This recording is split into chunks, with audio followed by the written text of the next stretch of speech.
And it was like this horrible accident. And then we're trying to figure out what's going on. Airbags deployed. Smoking's in the air. I start to open the door, and all of a sudden I feel shaking, and the car goes up, and then it moves us about 15 feet away. Oh, gosh. Found out afterwards it was like this massive downburst tornado thing that was happening in the area. It just picked the car up and moved. Dude, you could not be sitting here on this couch. It was very simply crazy. It sounds unrealistic that something like that would happen, but I told you, it's me. Yeah. You people that know me, they're like, yeah, but it's Daniel. It happened. It's probably true. Nature's been trying to take him out ever since the beginning, and he won't let it.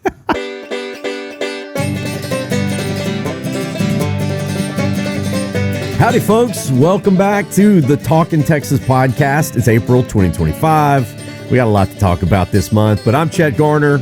I guess I'm the host, but my fantastic co-host is right here, Daniel Meese. Hey. On the Bison couch. I'm going back to an RV. Shoot, come on now. April Fools. Dude. I got you. That...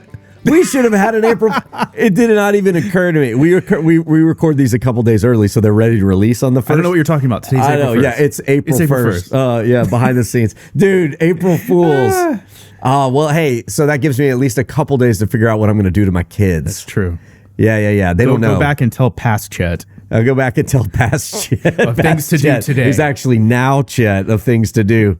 Oh, man. Oh, gosh. We've always wanted to do April Fool's jokes. We did it. We've had a couple of them land pretty well. Last year, we announced that the day tripper was going to start including Oklahoma. Yeah. Or like, we'll stop tripping Texas maybe and go exclusively on Oklahoma. It was the weirdest reaction because I expected everyone to be like, yeah, right. You know, like, okay, April Fools. Some people really believed it. We had a third of people who were funny April Fools. Great. We had a third of people like, oh, amazing, Oklahoma's so great, you're gonna love it. And then the other third were super pissed.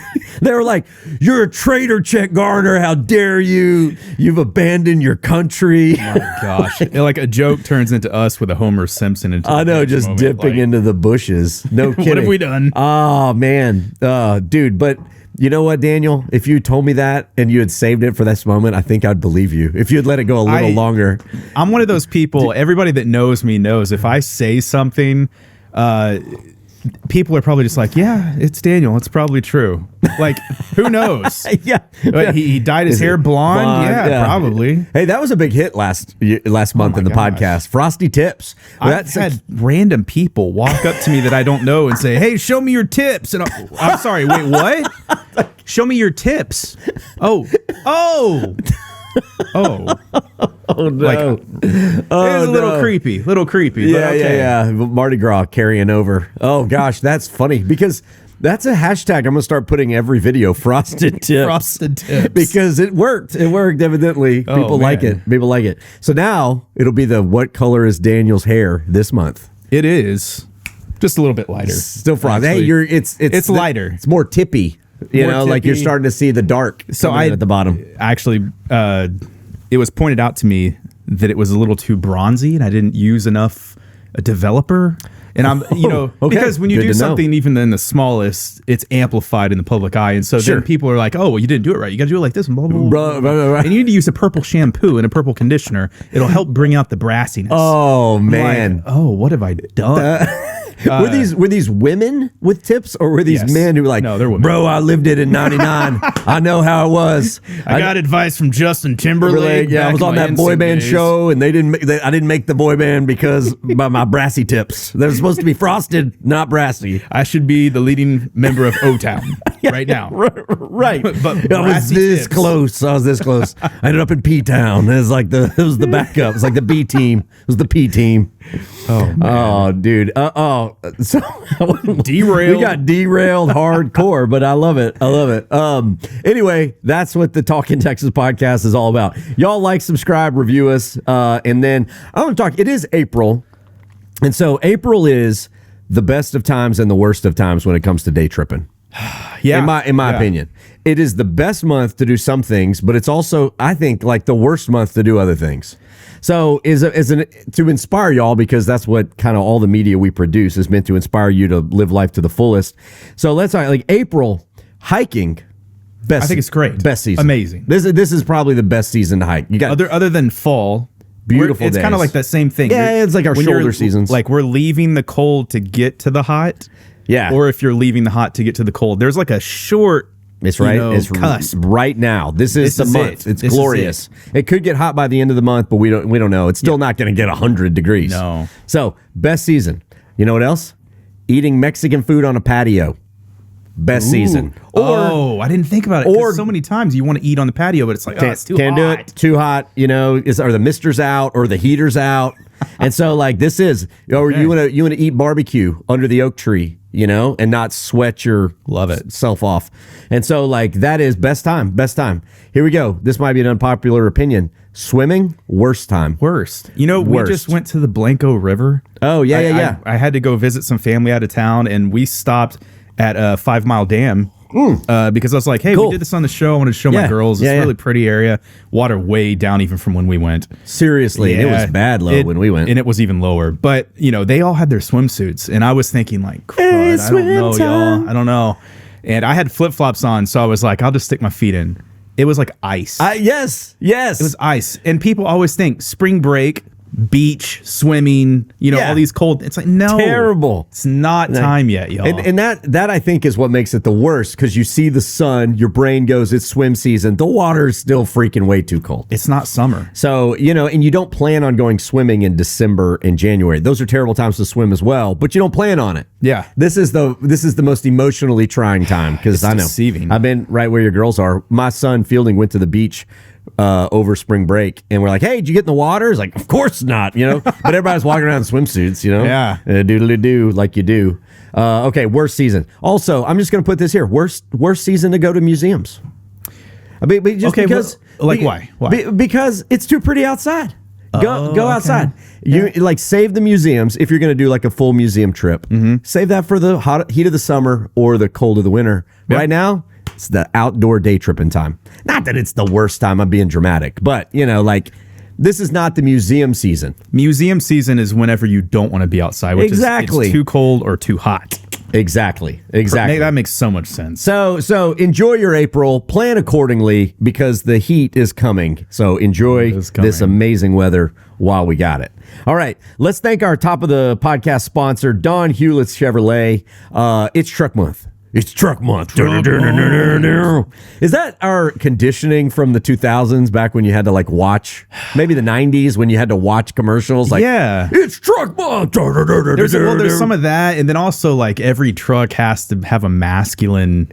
Yeah, that's right. Yeah. All the commercials we grew up watching shredding. in the 90s. Yeah. Dude, for sure. Like a rock.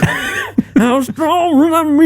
Yeah, like, I mean, they were all like super masculine commercials, weren't they? Yeah. But there's some Texas girls that drive some trucks. I mean, I've seen plenty of women driving big trucks. Yeah. And plenty of small women driving really big trucks. That's true.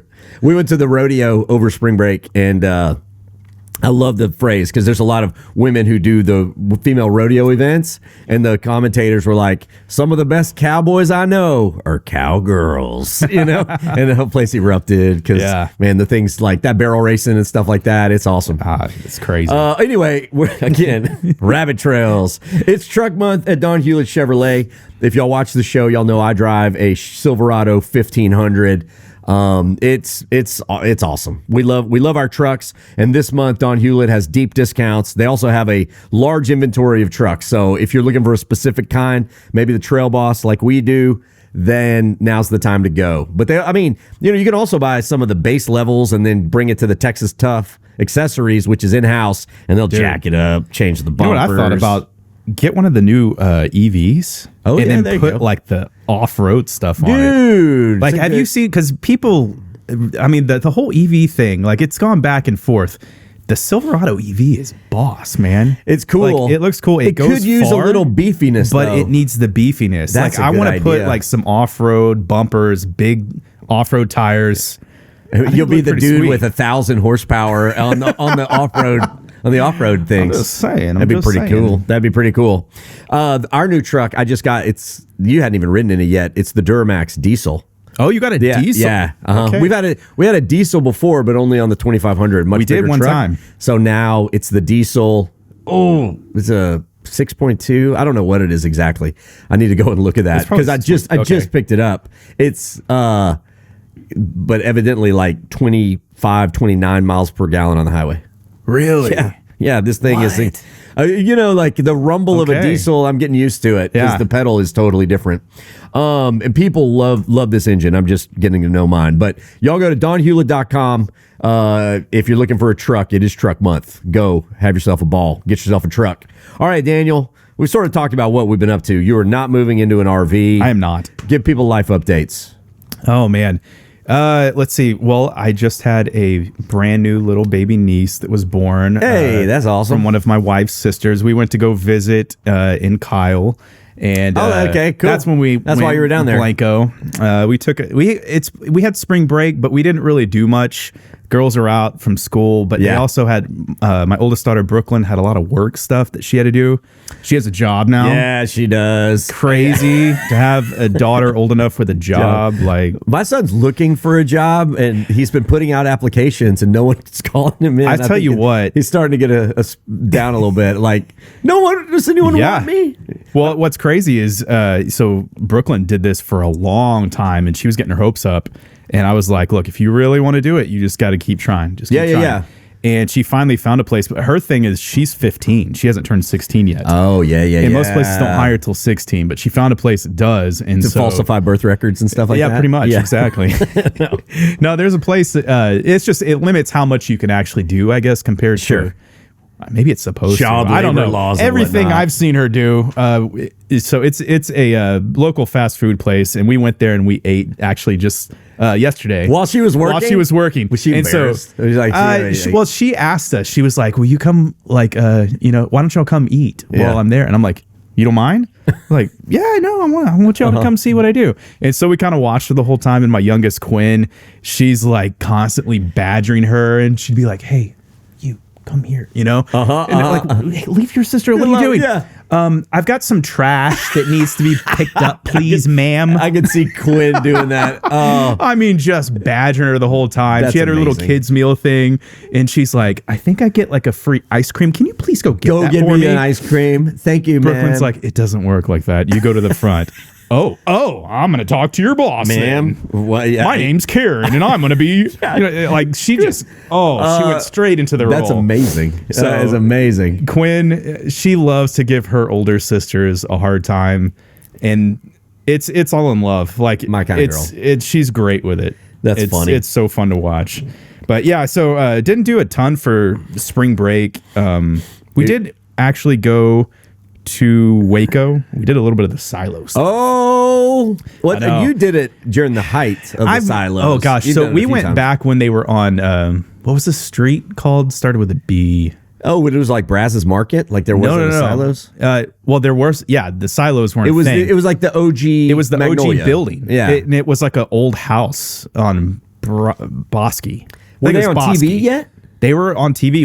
We started watching like season 2 or 3. Oh, okay. Of their show. And so they had a little house on Bosque, I think it was called. I don't know if it's still there or not. It might be. Okay. For a while, they kept it open even when they did the silo thing, and you could go get like clearance items over at that place.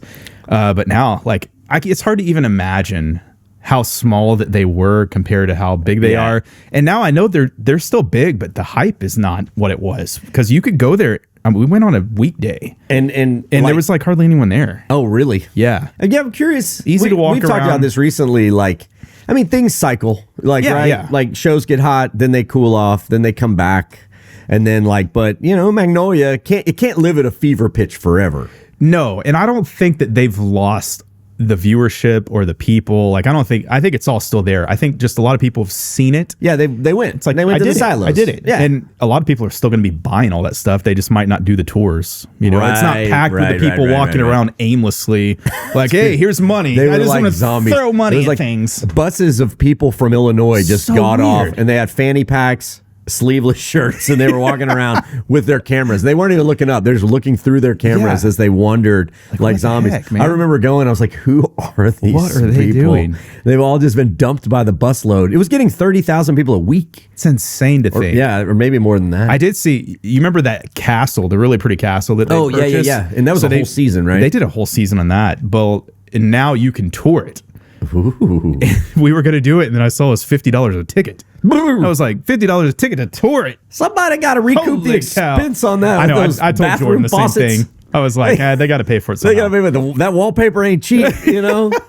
Because there's a lot of, that project, I didn't watch that season, but like that project was a personal indulgence for them, kind of, right? I think because the history always driving past. So it wasn't like, castle. I'm going to put this in and make a profit on flipping this thing. I think you start some projects knowing like this ain't a moneymaker. And that was probably one of them. Dude, I remember though, when I lived in Waco, that house, or the castle, always there. It was. We drove past it all the time, and I think that was their story. Drive past it all the time. One day I'm gonna make that mine. It will be mine.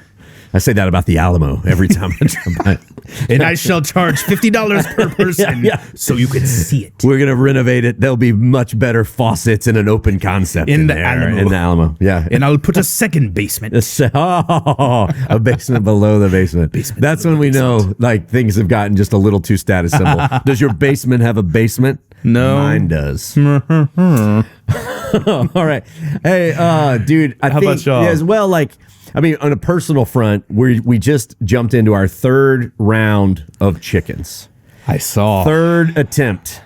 And so, like, our first two did not go well. So, if you guys have whatever tips on backyard chickens, let me know, because our first just were nothing but raccoon snacks.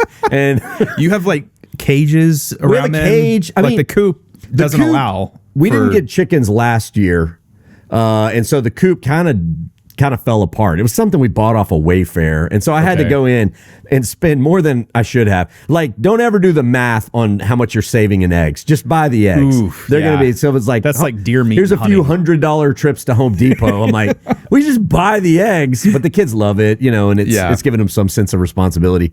But we back up to this green space. I've found snakes in the coop. There's owls that hover around the coop. Families of raccoons would come in and slaughter them. And I was doing everything I can to keep them safe. But like, I can't pick them up and put them in the coop at night and lock it. I'm just too busy. And so like, that's when I wouldn't check on them. They'd roost on the roof and freaking the owls would eat them. Do you have a rooster? No, I don't. Are they supposed to keep varmints away? Well, the rooster is like with their talons? The protector. They're annoying as crap. Yeah. And people typically, I don't want a rooster. Well, if you don't have a rooster, your chickens are probably pretty helpless. Okay. Well, they do have that kind of mentality of like, this is my home. I got to go into it at night. You got to shut the gate. This gate was on a sun up, sundown timer, and they wouldn't go in. They would sit. They'd serve themselves up like a buffet. Yeah. And like, it's so anyway, we bought 14. Expecting that maybe 7 will make it. That's horrible, but true. Within the first hour or two, one was gone. Wait, what? We don't know what happened. It was under the coop, dead. We're like, what? No one even put it there. Like, so I think it just got beat up by its friends, its fellow chickens. They're ruthless, man. Nature is metal. Do you have any farmers in the family? Maybe they can give you some tips.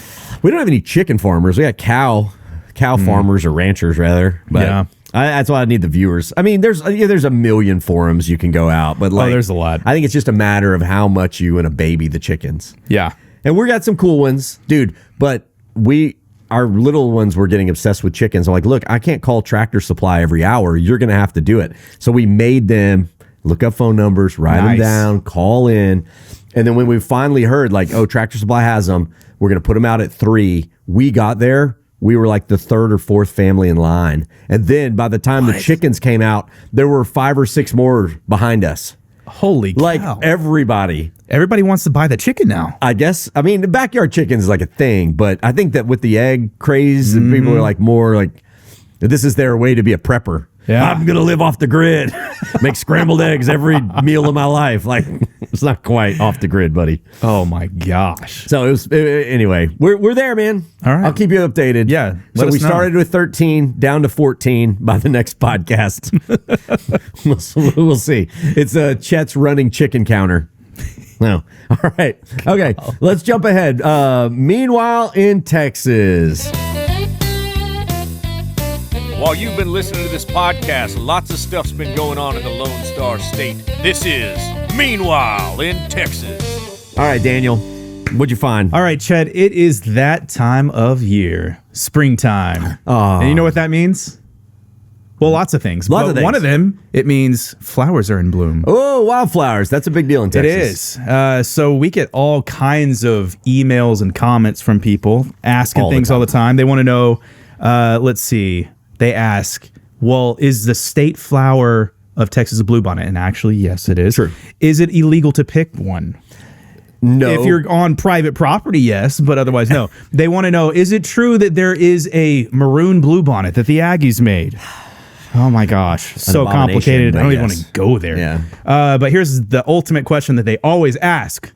Where can I see all of these amazing bluebonnets? All the time. Yeah. Where's the best place to go? Chet, you travel so much. Where's the best place to go? Well, I'm glad you asked, Daniel. It is actually in the section in a couple minutes. Did you? Okay. But we can talk about it now. Before you get to your part, yeah. let me give the viewers some not so great news. Okay.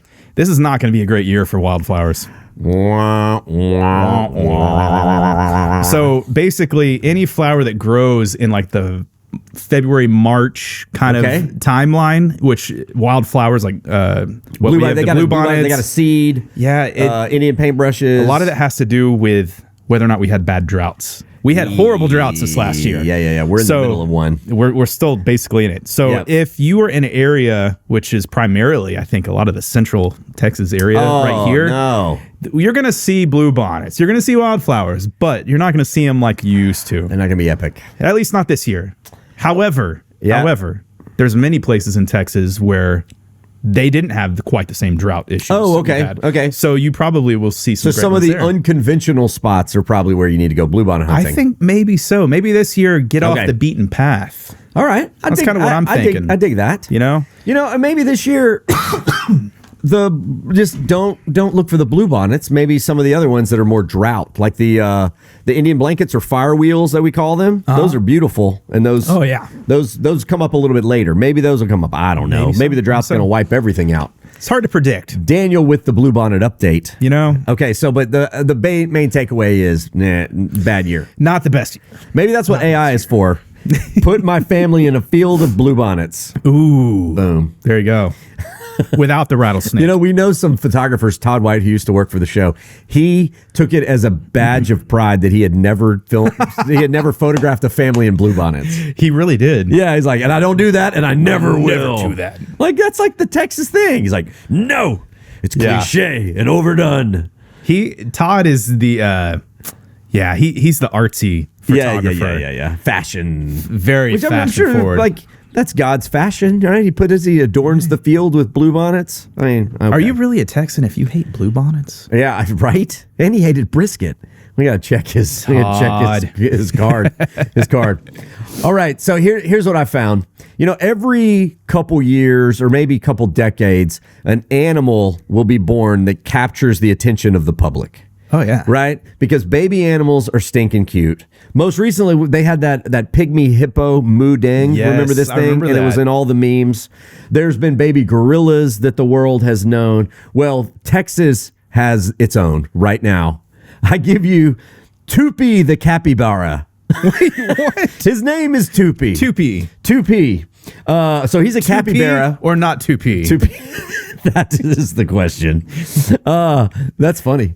So you know what a capybara is? Yeah, it's like the world's largest rodent. Yeah. They're like RUSs from Princess Bride, right? Yeah. Rodents of unusual size. It's a big animal. It's a big thing. It looks sort of like an overgrown gerbil. So it's a dog-sized gerbil. Yes. Or rat. Nah, they're not. They're way cuter than rats. Doesn't it look like its face looks like a gerbil hamster, guinea pig. Maybe that's it. Short hair. Yep, very short hair. I should say wiry, fine hair, right? Yeah. It might be long. I don't think you'd want to cuddle with one necessarily. No. They may stink, but they're stinking cute. They are cute. It's very disproportionate to what it should be. Yeah. If you saw a picture of it without anything around it, you'd be like, oh, it's like this big. Yeah, and then it's like, no, it's like that big. It's 50 pounds. It's 50 pounds. All right, so Tupi is this cute little capybara.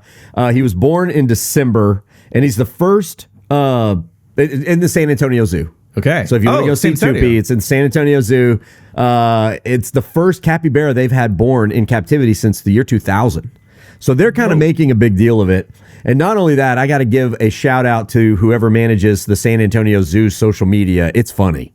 Really? Like the zoo has over 1 million followers because it's funny. Like, and so they got Tupi doing all kinds of things. You know, it's some Gen Zer or young millennial. They're figuring it out. It's hilarious. So Tupi, he munches on carrots. He hangs out with his mom and dad, and he is stinking cute. Almost makes me want to like get an office capybara.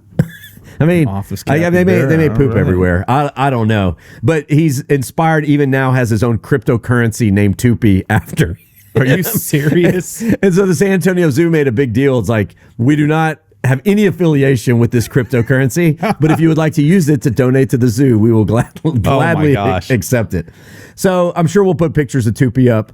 And you guys go and check out TUPI, the capybara. He is our Texas rodent of unusual size. All right, cool.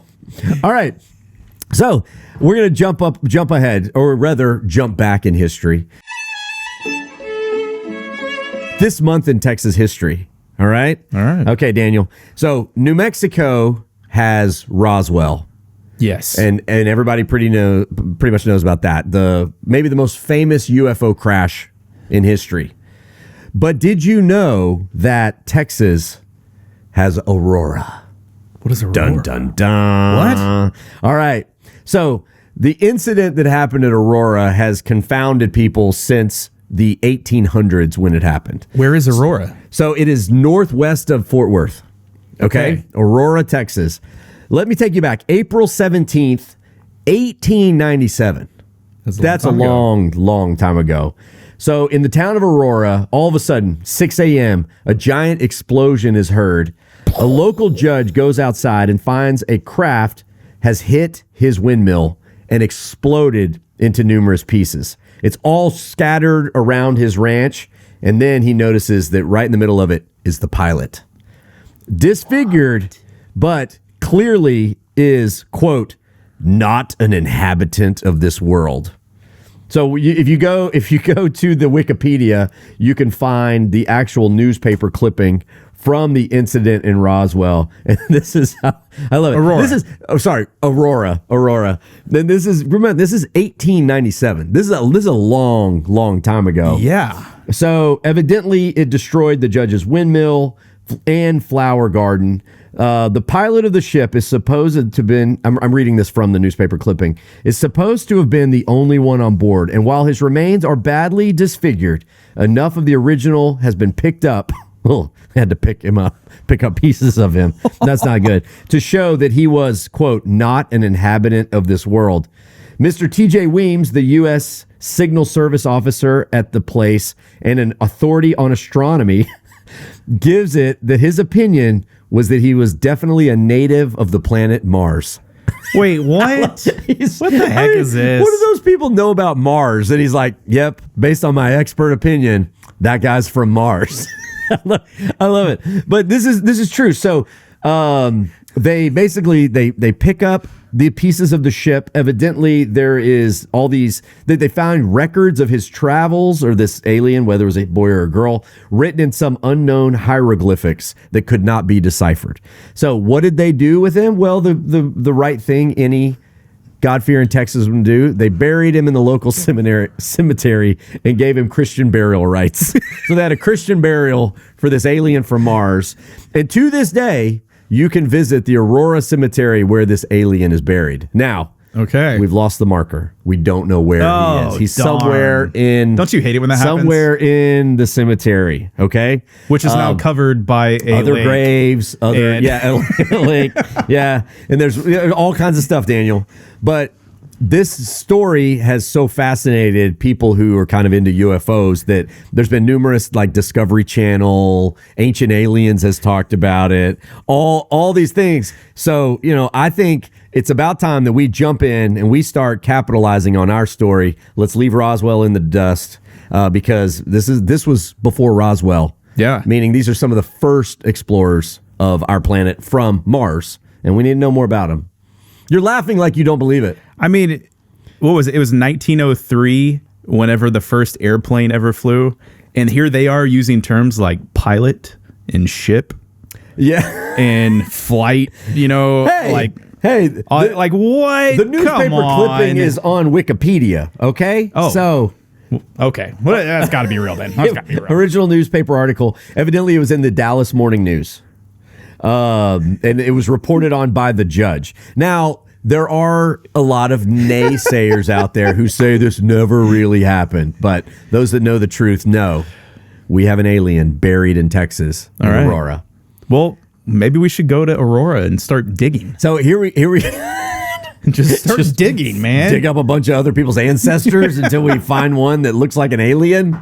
Hey, we've got that ground penetration radar stuff. Maybe we can have that. Well, okay. So this is a great point. You bring this up. So they've done ground penetrating radar. They found there is a metal debris field in that area of metals that they've tested. And they're like, it's just sort of a weird amalgam of all these other metals.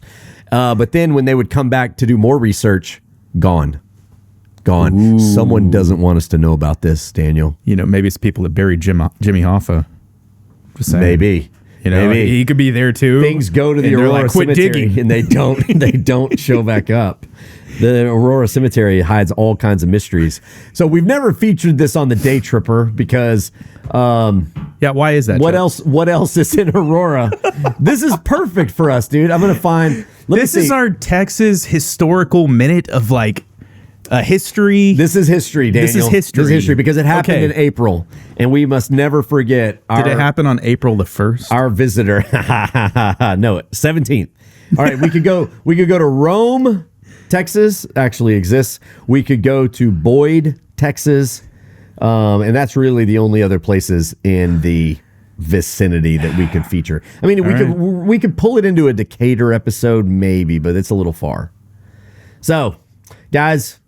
If we all want to uncover the truth, help me figure out how to plan an episode around it, and Daniel and I are going to get to the bottom of this. Put a shovel in my hand, man. I'll start digging. Let's do this. Hey, here's what I will say. Yeah. The truth is out there. Is that right? I think that was I think that's close. That's pretty close. All right. Okay. Leaving aliens behind. Let's jump ahead to the Texas Music Minute. All right. So I'm pumped. April is here. That means Two Step In is coming up, and this is the last band I will bring to you guys from the Two Step In. Okay. But I've come across them. They're playing on Sunday. There are still Sunday tickets available, which has Sturgill Simpson and Leonard Skinner and Ryan Bingham, some great acts coming on Sunday. But one of the first acts to play is this band called the Drop Tines. Drop Tines. All right. You know what a drop tine is, right? I do, but tell the audience. Okay, so on a very large deer, this is something that's genetic, and you don't see it often, but it is the tine that goes down. So like you've got an antler right behind your head. They usually go up like this. Every once in a while, there's one that goes down. That is called the drop tine. Yeah. That does not have one. That is a very tiny. Shoot, I've never counted the points on this one. Look, there's 6 points on just this side. That is just a shed. Yeah, I know. You just walk out in the field and find a shed. I mean, that would be a fairly small 12-point deer, but it might have grown much bigger. This guy could be getting big. I'm gonna put that down here. Anyways, that's cool. So the drop tines. They're from Concan, Texas, which is basically where Garner State Park is, over in the hill country. And this comes from a music critic. They're saying this is genuine alt country work, meaning it's an amalgamation of country, rock, blues, and folk. more indicative of the late 90s or early 2000s when alt country was truly hitting its stride before it just got folded into Americana and lost its guts.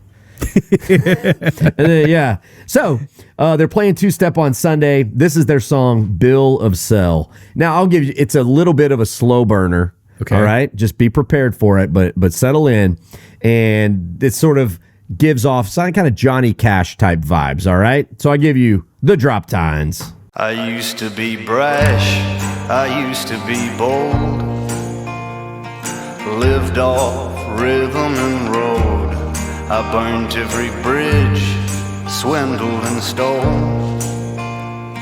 Sold all stake in my soul. I went down to the creek to roll away stones. The water kept begging my bones. I started to sink, too late to atone. Drowning in the sins that I've sown.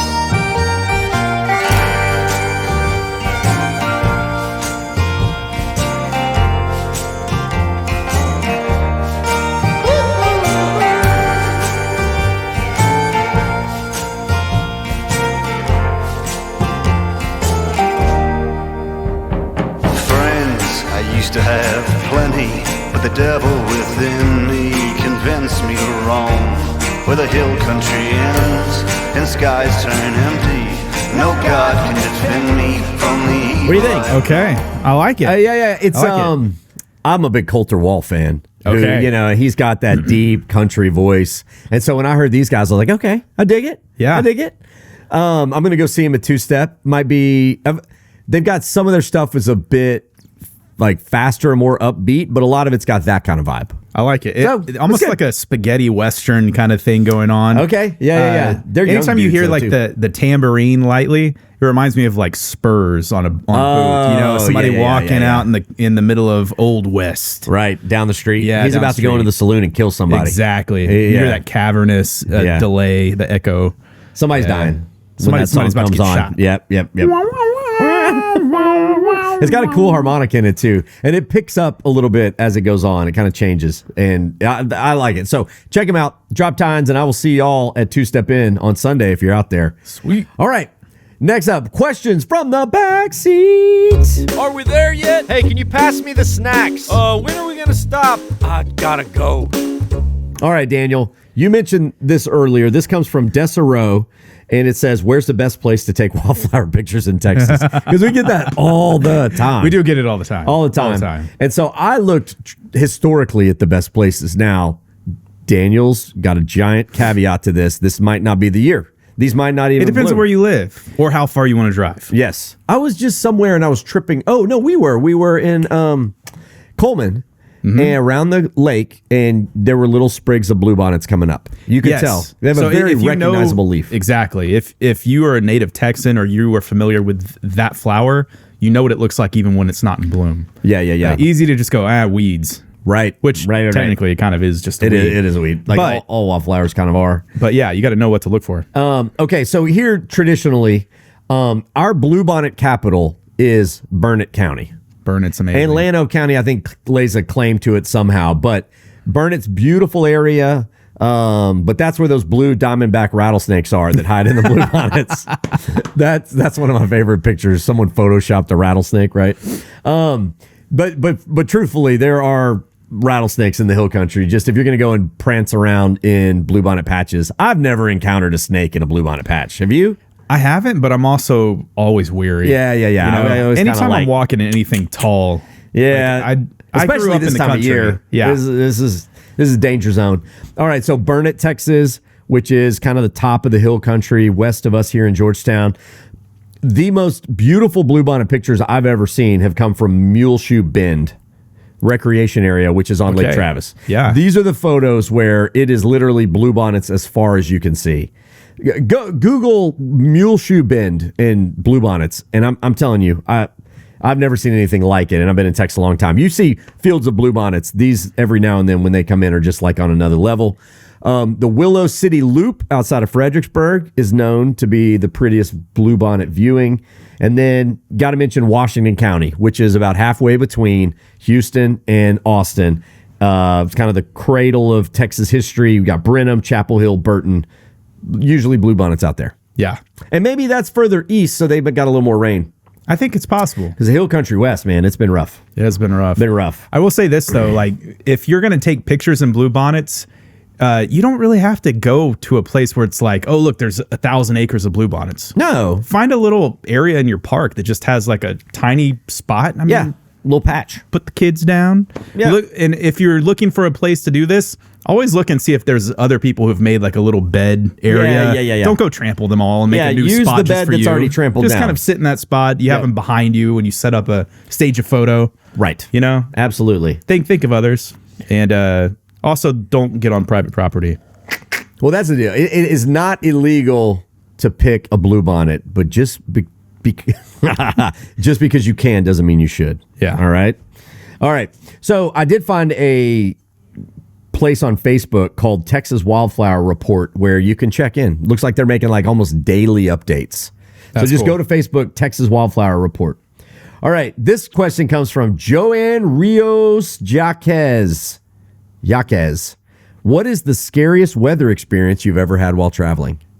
Ooh, while traveling? Yeah. Like out filming anything whatever. I mean, I've been in tornadoes before. I've actually been in a car that got picked up by a tornado. What, Daniel? We've never talked about this. Yeah, I told you about this a long time ago, didn't I? Like, did you get spun? So I was traveling down a road. It was raining so hard you couldn't see anything. And then all of a sudden I'm like, what is that? And I was in the passenger seat. And then I look up and I'm like, oh, crud, those are the street lights and they're off. Somebody pulls in front of us and we T-bone them. And it was like this horrible accident. And then we're trying to figure out what's going on. Airbags deployed. Smoke is in the air. I start to open the door and all of a sudden I feel shaking and the car goes up and then it moves us about 15 feet away. Oh, gosh. Found out afterwards it was like this massive downburst tornado thing that was happening in the area. It just picked the car up and moved. Dude, you could not be sitting here on this couch. It was very simply crazy. It sounds unrealistic that something like that would happen, but I told you, it's me. Yeah. You people that know me, they're like, yeah, but it's Daniel. It happened. It's probably true. Nature's been trying to take him out ever since the beginning, and he won't let it. But okay, like on a day trip or shoot, have we? Okay, seen so anything crazy? the only thing I could think of was me and a group of guys. I don't think you were on this. We're coming back from Stephenville. Yes. And Gabe Cox. Yeah. So we have a friend who is one of the crazy folks that makes a living filming horrible storm events. So if there's a hurricane, he's going to go to the coast. If there's a tornado, he's chasing it because he'll film it and then license the footage to people. So he's nuts.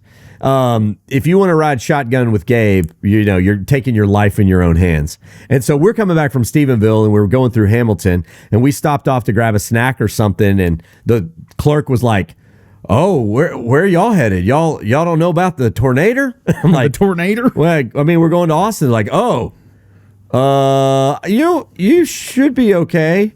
Like, what? Sure enough, we check. We're in the middle of a tornado warning. Yeah. And we're like, oh gosh, we just got to book it. And we're going to keep our eyes on the horizon, which that's eerie. Because, it feels the sky looks a certain way. The clouds are everything in the sky is like, that's it. That's the tornado. Funnel cloud. And we come up over this hill, and all of a sudden, the fence posts look like CNN or out of the movie Twisters. Like there's Glenn Powell with his big old truck. Like, if you can't beat it, ride it, or whatever he's saying. If you feel it, ride it. And like, so he, looking, and they're literally all the tornado chasers and their big weird vans are out on this fence line. And I'm like, oh my gosh, we're like right in the middle of a movie. And then who do I see right there? My buddy Gabe Cox. I'm like, oh, now it's serious. Because if Gabe's there, we're in the total wrong spot. So, but we are like, let's just go and ask. So we pull over. The wind's kind of blowing. I go to Gabe, like, Gabe, dude, so what's happening? And he's like, okay, we're following this cell. We're trying to watch it materialize. And we're like, are we safe? He's like, yeah, I mean, if you're here, you're safe. Don't be over there. He's like, because he reads the clouds. He's like, the clouds are moving this way. So as long as you're on this side of it, nothing's forming behind us. It's going to be out in front of us, and it's going to go the opposite direction. I'm like, okay, phew. Because, I mean, it just felt like tornadoes were going to be everywhere and we were all going to die. And so we sit out there with Gabe for a while watching this supercell start to swirl. It never quite came down as a funnel, but you could see it. And it eventually did a couple miles later.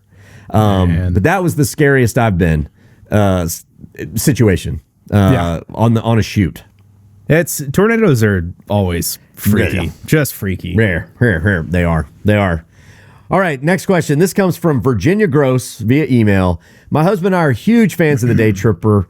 We love the sights, people, humor. It's a Texas treasure we hope it never ends. Well, thank you, Virginia. But I have a question. Oh. Do the other crew members get to eat that fine food that's featured? I just sit around and feel sorry for them. Yes, please feel sorry. No, of course not, Virginia. They're working. And their job is to film the food, not eat the food. So nothing. I get no food. Never. So, yes, Virginia. I think we've answered some semblance of this question before. Like, the crew would not do this job if they didn't get to eat. I mean, y'all would quit day one.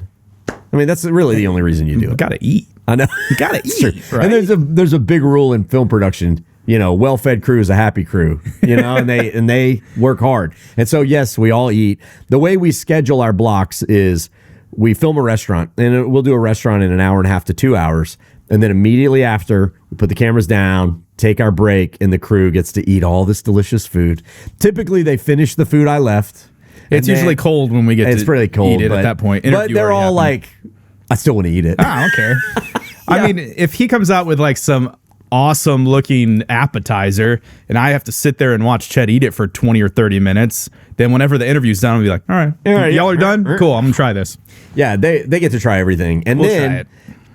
But we'll eat after. Also, we always, you know, at a restaurant, we'll need to make sure we get footage of whatever I'm eating, but there's typically other menu items that are going to look really good. And so we huddle together as a crew and we're like, all right, we haven't filmed the chicken fried steak. We haven't filmed the, you know, whatever, the nachos, and we haven't filmed the burger. Who wants what? Because we're going to order it, film it, and then eat it. And everybody, sometimes y'all don't get to order what you want. You order what we need to shoot. You could tell when we've got new people in the crew and they're like, yeah, I'm going to have this and that. I want it like this. I'm just like, look at this guy picking his food over here. No, whatever. Yeah. What? You will have the swordfish and you will have it the way that I want you to have it. Thank you. Yes. Yes. Oh, if I had $1 for every swordfish restaurant we've eaten at. My gosh. All right. So they get to eat, Virginia. It's just after we finish filming it. Yeah, honestly, we have to tell a lot of the restaurants who are very hospitable to the whole crew. They're like, hey, and y'all want menus? And we're just like, actually, we can't eat yet. We got to make a TV show first. In time. Because they'll come in like, all right, how many in the crew? 7 people, whatever, 5 people. Like, here's your table. Let us know what you want. Let's get the food out. We're like, no, whoa. Not yet. Chet eats on his own by himself. And then afterwards, the crew eats. It is always kind of weird because they want to be like, they're ready. I mean, they do a thing. They're ready to serve us. They want to serve everybody. It was like, hey, whoa. We'll get there. Pump the brakes. This is how it's going to roll. All right. So, guys, if y'all ever have a question, podcast@thedaytripper.com or contact@thedaytripper.com or, you know, chat@thedaytripper.com. You can email in. We'd love to hear them. All right. Now, next up, fan rants and musings. Hey, Day Tripper, I got a bone to pick with you. Oh my goodness, it's the Day Tripper. We love your show. We got some fun ones this month. Not too mean though. Not too mean. I'm a little disappointed. Sometimes the mean ones are the best ones. All right. So this comes from a YouTube viewer. No, actually, this came in on Instagram. Alex Vasquez. He said, hey, Chet, I just want to say thank you for introducing me to Huck's Catfish in Denison. Yeah. It is hands down the best catfish I've ever had so far in life. There you go. I know. Glad to introduce that to him. That's what we do. So it was great catfish. It was delicious catfish. We've learned a little bit this season. I feel like we've eaten a lot of catfish. This is a catfish season. I mean, it might have only been like 3 times. Yeah, but still, like we like it was probably once every 3 or 4 seasons, and now it's like, oh, I guess we're eating catfish. Yeah. And then there was recently a fried place pickles and fried tomatoes, fried green tomatoes. Man, we were on a run there. or onion rings. Yeah. If y'all see the day tripper onion ring segments, they're getting a little bit sorry about that. Every appetizer, I feel rings. Like we kept asking. We'll go to do an interview with an owner, and we're like, hey, how about you and Chet sit down, start with an appetizer. Y'all can just kind of chat for a little bit. What's popular here? Oh, our fried onion rings are amazing. You got to bring them out. Like, fried onion rings for sure. The fried onion rings. Let's go. Like every interview, Chet only interviews with fried onion rings. It's in my writer. But we learned, and this has been repeated many times, like I live in a world where barbecue is king and people drive crazy amounts of distance to eat barbecue. Yeah. There is a whole nother universe where catfish is king. And that's new to me. Yes. I think it's new to us. But we've been to many catfish places and we'll ask, oh, I came from 2 hours away. I came from 3 hours away. I'm like, interesting. It's like, it's just, for catfish? Just a boring Friday night. But then we talked to some of these owners and they're like, oh, no, that's every night. Like people drive for hours and hours to eat good catfish. I'm like, I guess so. Because we've seen it. It's crazy. We've experienced it. But I don't know. I don't have in my head a lock-in vote on what the best catfish is in my brain that I would drive to eat. We've eaten some great catfish, but like that's 3-hour catfish right there. I know. I don't know about that. So like our family likes to go out to Manor. There's a place called Good Luck Grill. Oh yeah, you told me about that place. They've got great catfish. But I mean, it's not even an hour for us to get there. 45 minutes. Okay. Something like that. It's probably longer now because of all the weird roads that lead to Manor. But still, like it's hard for me to comprehend somebody driving 3 hours for catfish. But maybe that just means I'm not as much a catfish person as I thought. Maybe so. I do love it. Does not denote the quality of the fish that we've had. Like in Mahia, we had it was great catfish, but they said the same thing. Yeah. And I think you even said in the interview, you're like, we all got other things on the menu and blah blah blah. And he's like, no, dude, people come for the catfish. We got steaks and chicken frieds and stuff like that. He goes, this is a catfish destination. Place. People won't drive for a chicken fried; they drive for catfish. I'm like, okay. And they put something different in that one. Oh, that was fun. Never heard. I don't know if you can give the secret away. Give the secret away. Yeah, go for it. He put lemonade powder. That was his lemonade powder, like the actual powder for country time lemonade drink mix. And he showed us on camera. Like you'll see it in the interview. There you go. That was kind of a funny. But then you could taste it. Like afterwards, you're like, it does have a lemon zest to it. Something in it. Yeah. He goes, it takes away the muddy taste of the catfish. Like, and I think, people that don't like catfish as much, it's normally that muddy flavor they don't like. Okay. Yeah.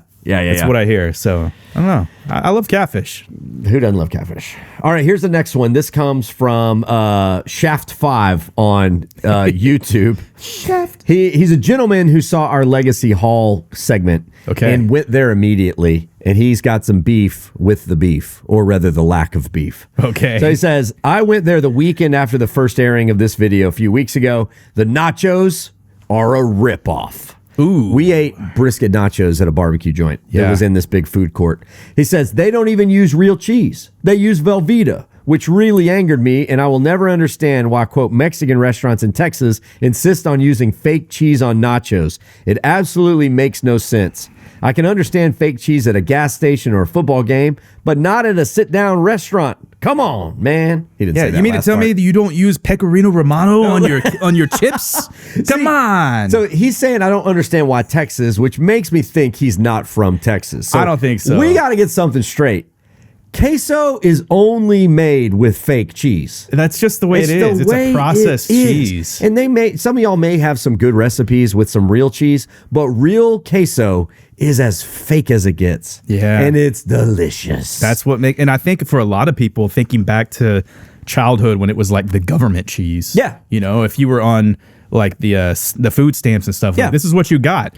And I think that Tex-Mex as we know it was even made from those things. Yep. People couldn't make the traditional Mexican food exactly the way that they did in the past. So you carry down things and you use what you have access to. Yeah. Government cheese. And that's my understanding. Queso was sort of invented with Hispanics in the U.S. because you can't get queso in Mexico. So Mexican families in the U.S. using government cheese and salsa to create a dip. Yeah. And so that is where it came from. So like when you criticize nachos for having queso on them, bro, you don't know what a queso is. No. Plus, it's hard to melt cheese that's not a fake cheese. Well, like certain cheeses, yes, but like when you try to make a queso dip, it's the chemicals that make it good, man. It's the chemicals. I mean, why do you think it's still melty whenever it's cold? Like, there's a reason this works, and it's not because it's real cheese. I'm just saying. Real cheese don't do that. No, 30 minutes later, ooh, look at that. I know. Yeah. Well, you've had queso fundido at restaurants. Like it'd be the white melty cheese in a little skillet. Yeah. Delicious. But the second that cools off, it is hard as a rock. Exactly. And you got to cut it with a knife. It's still good. I'll eat any cheese. But I like me some cheese. So anyway, that was funny. He's fake. He's mad at the ripoff, but I think he just needs to be set down, and some people need to be set down and go, listen, don't you try to bougie up my queso. Yeah, set the expectation, man. Queso is what it is. It's glorious. It's beautiful. It is fake. And that's what happens. All right. Okay, and then here's one that I really took some encouragement from. This person watched our segment about Guadalupe Peak, which is the highest point in Texas. And they said this. This comes from Giselle 232008. She said, I recently did a 10-mile hike, but it was nowhere near this type of elevation and difficulty. I just recently went through a bad breakup, and this hike, Guadalupe Peak, is going to be my Everest.